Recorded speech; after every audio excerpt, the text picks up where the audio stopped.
নমস্কাৰ বন্ধুসকল, মই টিকেছৰ মটিভেশ্যনেল আছাম ইউটিউব চেনেলটোলৈ আপোনালোকক পুনৰবাৰ স্বাগতম জনাইছোঁ আৰু আজি আপোনালোকক পাঠ কৰি শুনাম আঘাতপ্ৰাপ্ত কটুপ্ৰবচনৰ ত্ৰয়োদশ অধ্যায়।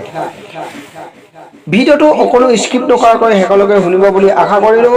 আহক আমি শুনো আঘাতপ্ৰাপ্ত কটুপ্ৰবচনৰ ত্ৰয়োদশ অধ্যায়। আমি কোনো কাৰ্য কৰোঁ আৰু তাত অসফলতা পাইছোঁ, তেতিয়াহ'লে আমি কওঁ যে আমাৰ ভাগ্য ভাল নহয়।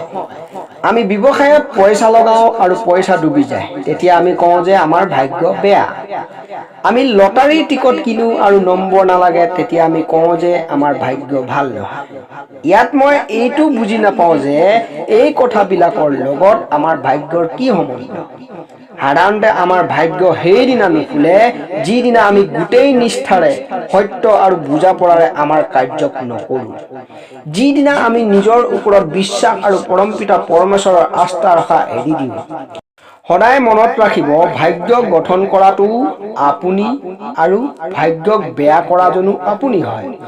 যি লোকে অসফলতাৰ কাৰণে শিক্ষা লৈ নতুন কাৰ্যৰে সফলতাৰ প্ৰয়াস নকৰে, তেওঁলোকে ভাগ্যৰ ওপৰত কান্দি থাকে। সেইকাৰণে ঈশ্বৰৰ ওপৰত বিশ্বাস ৰাখি সকলো কাম কৰি থাকক, সফলতা নিশ্চয় পাব। ধন্যবাদ থাকিল। আঘাতপ্ৰাপ্ত কটুপ্ৰবচনৰ ত্ৰয়োদশ অধ্যায়টো আপোনালোকে খুব মনোযোগেৰে শেষলৈকে শুনিলে, গতিকে ধন্যবাদ। ভিডিঅ'টো যদি ভাল লাগিলে লাইক কৰিব, শ্বেয়াৰ কৰিব আৰু কমেণ্ট কৰিবলৈ নাপাহৰিব। ধন্যবাদ।